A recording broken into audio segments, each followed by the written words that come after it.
नमस्ते छात्रों, आज हम वर्णों का उच्चारण ये एईसी का जो हमारा पाठ्यक्रम है उसके अंतर्गत वर्णों का उच्चारण संक्षेप में देखेंगे। वर्ण वह छोटी सी छोटी मूल ध्वनि जिसके टुकड़े न किए जा सके उसे वर्ण कहते हैं या वह वर्ण कहलाती है।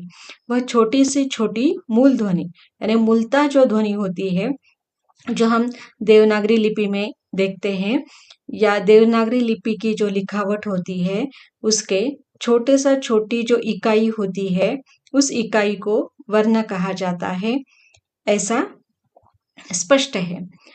इसके उदाहरण है जैसे देखिए अ क च ट प त इत्यादि।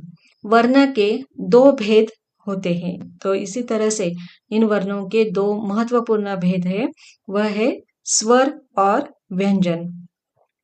तो इसके पहले मैं आपको ये भी बता देना चाहती हूँ कि वर्णों का उच्चारण इसलिए महत्वपूर्ण है ताकि भाषा का जो विकास है वह अच्छी तरह से हो सके। तो भाषा का अगर हम छोटा रूप देखें या छोटी इकाई जिसे हम भाषा की कह सकते हैं वह है वर्ण। और वर्णों से वाक्य बनता है, वर्ण से शब्द बनता है, शब्द से वाक्य बनता है। इसलिए वर्णों का विस्तार से वर्णन हमें देखना आवश्यक है।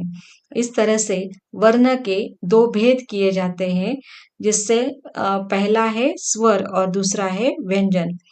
वर्ण को अक्षर भी कहते हैं। वर्णों या अक्षरों के समूह को वर्णमाला कहते हैं।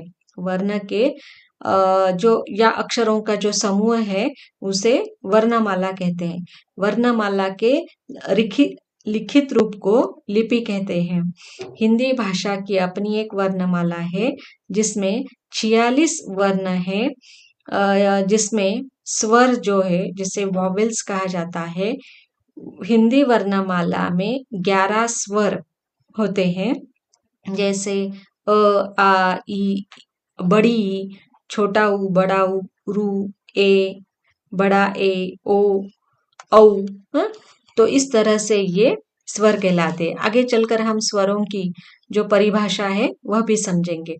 तो वर्ण यानी कंसोनंट जिसे कहा जाता है वह हिंदी वर्णमाला में 33 इनकी संख्या मानी जाती है।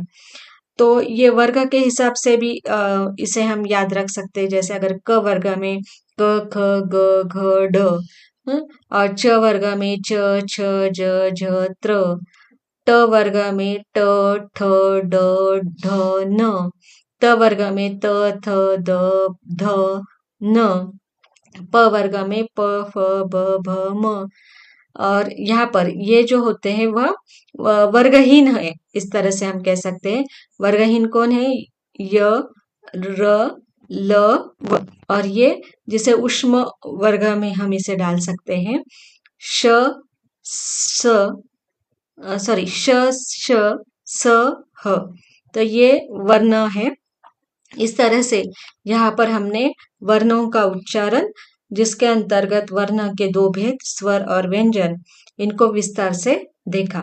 और आगे हम देखेंगे कि स्वर किसे कहा जाता है। देखिए, जो वर्ण बिना किसी दूसरे वर्ण की सहायता के बोला जा सके उसे वर्ण कहते हैं, अर्थात ये स्वतंत्र होते हैं। ठीक है, इसके आगे चलकर भी हम देखेंगे कि इनके बारे में और क्या क्या जानकारी हमें मिलती है। देखिए, यही हमने यहाँ पर पढ़ा कि जो वर्ण बिना किसी दूसरे वर्ण की सहायता के बोला जा सके उसे वर्ण कहते हैं, सॉरी स्वर कहते हैं। जिससे अ ई उ जो जिसे हम ह्रस्व कहते हैं उसको हम रख सकते हैं। तो आगे चलकर हमें जो हमारे पहले इकाई में स्वरों और स्वर किसे कहते हैं और स्वरों का वर्गीकरण कैसा है, इसके अंतर्गत इसका स्पष्टीकरण हम आपको देना चाहते हैं। तो स्वरों के भेद, काइंड्स ऑफ वॉवेल्स, वैसे देखा जाए तो 3 प्रकार के होते हैं। तो यहाँ पर 2 प्रकार दिए गए हैं और तीसरा जो है जिसे प्लुत कहा जाता है। तो इस तरह से देखिए, ह्रस्व या मूल स्वर जिसे कहा जाता है। रस्व यानी जिनका उच्चारण आगे चलकर हम देखते ही है कि जिनके उच्चारण में सबसे थोड़ा यानी कम समय लगता है, उन्हें मूल स्वर या रस्व स्वर भी कहा जाता है। इन्हें एकमात्रिक यानी शॉर्ट वॉवेल्स भी कहा जाता है।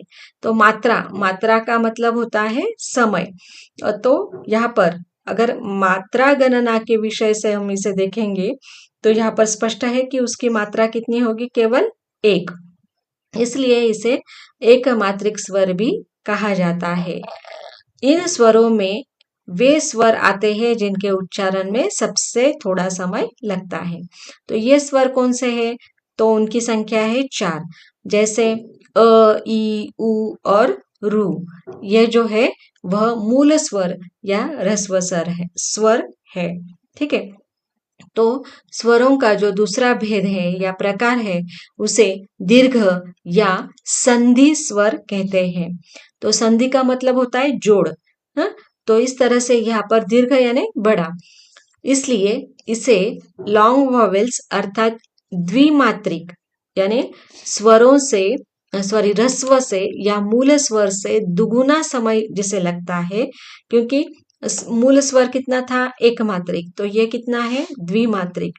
इसलिए यहाँ पर यह स्पष्ट है कि दीर्घ स्वर या संधि स्वर द्विमात्रिक होते हैं और इस भेद में ये स्वर आते हैं जिनके उच्चारण में स्वर ह्रस्व स्वरों से दुगुना समय लगता है।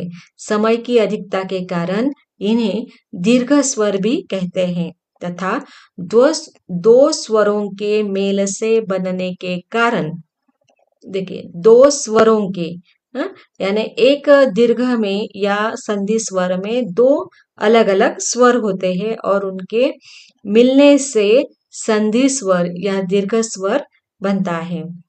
तो इनकी संख्या है 7। देखिए कौन कौन से वे, आ, बड़ी ई, बड़ा ऊ, ए, बड़ा ए, ओ, बड़ा ओ।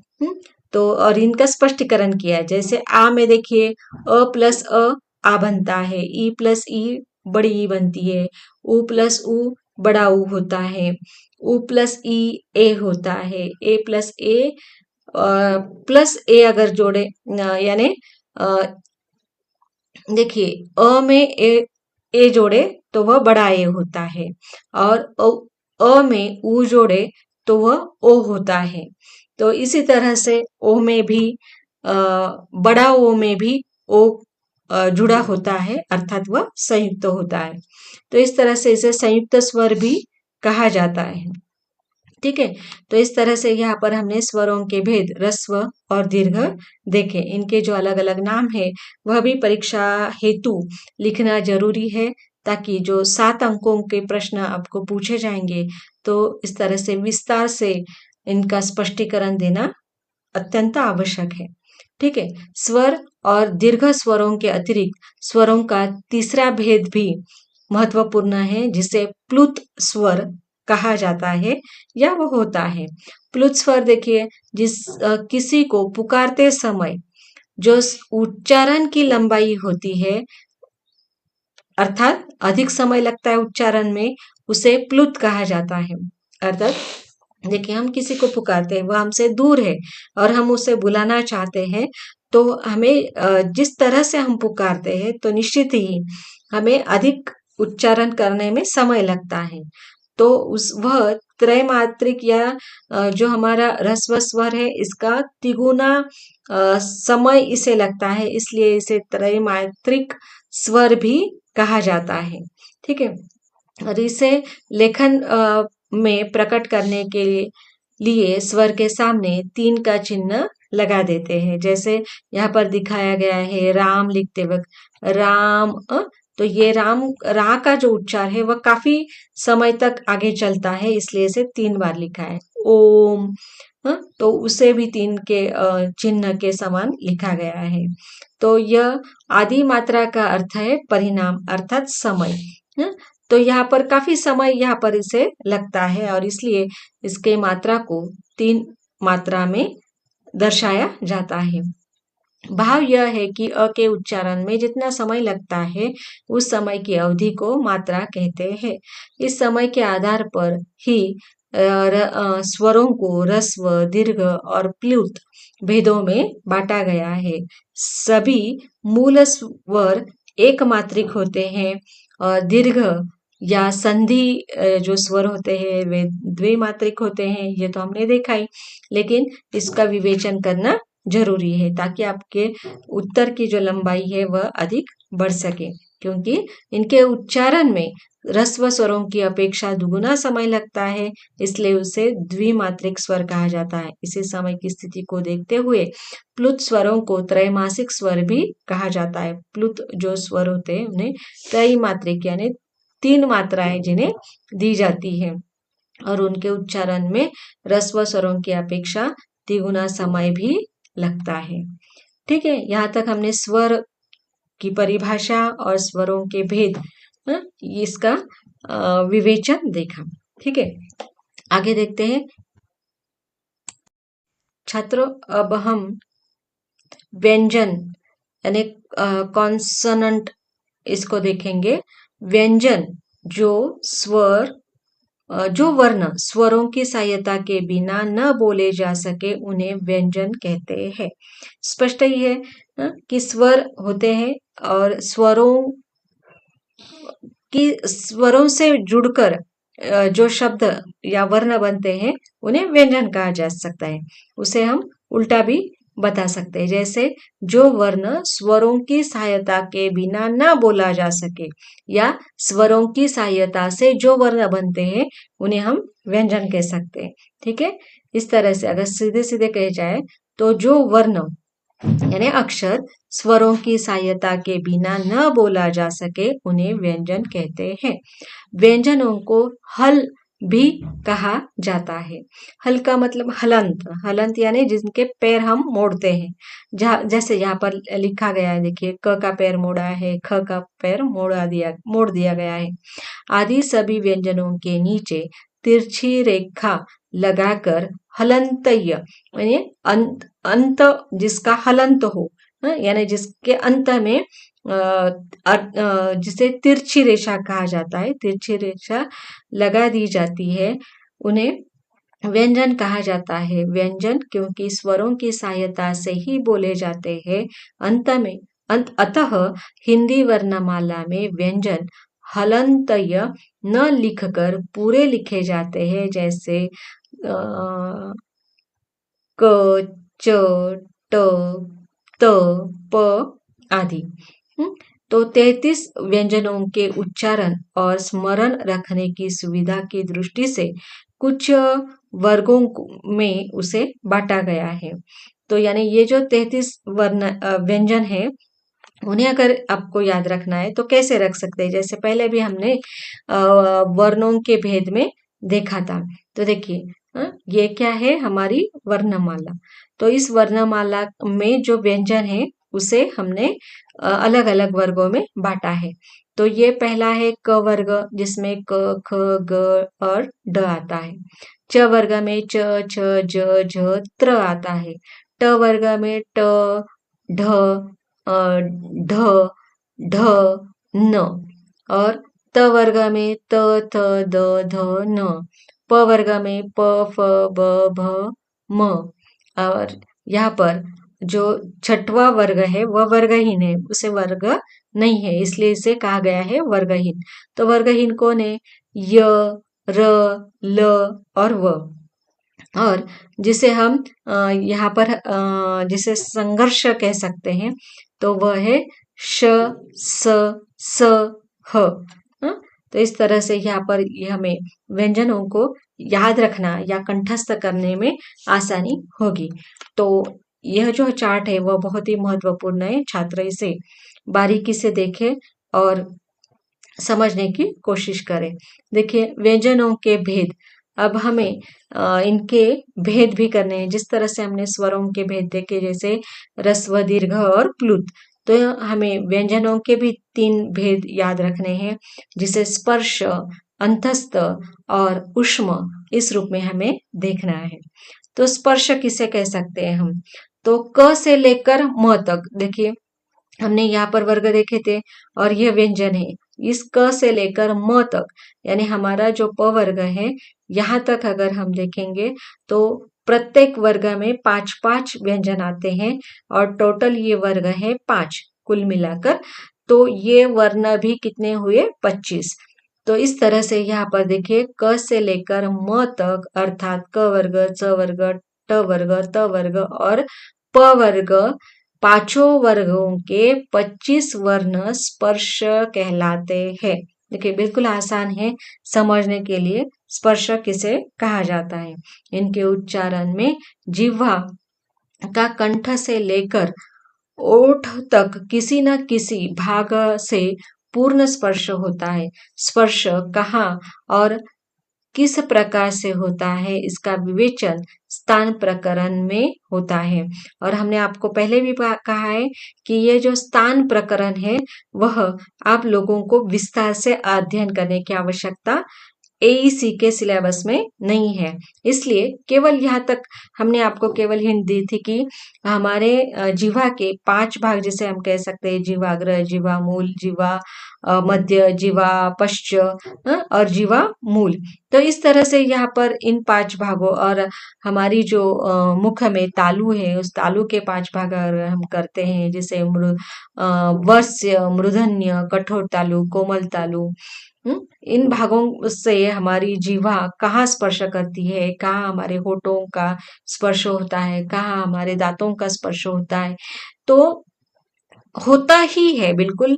इन व्यंजनों को अगर हम समझते हैं तो ये जो हमारे 25 वर्ण हैं वह 25 के 25 वर्ण जो है जो स्पर्श व्यंजन कहलाते हैं वे कहीं ना कहीं हमारे मुख में जीवा और तालु के किसी न किसी भाग को स्पर्श करते हैं, इसलिए इन्हें स्पर्श व्यंजन कहा जाता है। ठीक है, अब हमें देखना है अंतस्थ। तो अंतस्थ जो ये वर्ण है वह केवल 4 है और हमारे मुख के बिल्कुल जो हमारा मुख का अंत है या पिछला भाग है वहां से ये उच्चारण होते हैं जैसे य, र, ल, व, ये चारों ही है। केवल आपको याद रखना आसान होगा और इसका बार बार अध्ययन कीजिए, अभ्यास कीजिए ताकि आपको कंठस्थ हो जाए। तो ये अंतस्थ वर्ण कौन से है? य, र, ल, व, क्योंकि इनकी स्थिति स्वर और व्यंजनों के मध्य में है इसलिए ये अंतस्थ भी कहलाते। ना तो ये पूरे स्वर है ना तो पूरे ये व्यंजन है, इसलिए ये वर्गहीन के अंतर्गत भी आते हैं और इसलिए इन्हें याद रखना भी आसान है। ठीक है, यद्यपि बाह्य दृष्टि से व्यंजन ही अधिक प्रतीत होते हैं परंतु कहे जाते हैं कि ये आधे व्यंजन ही है।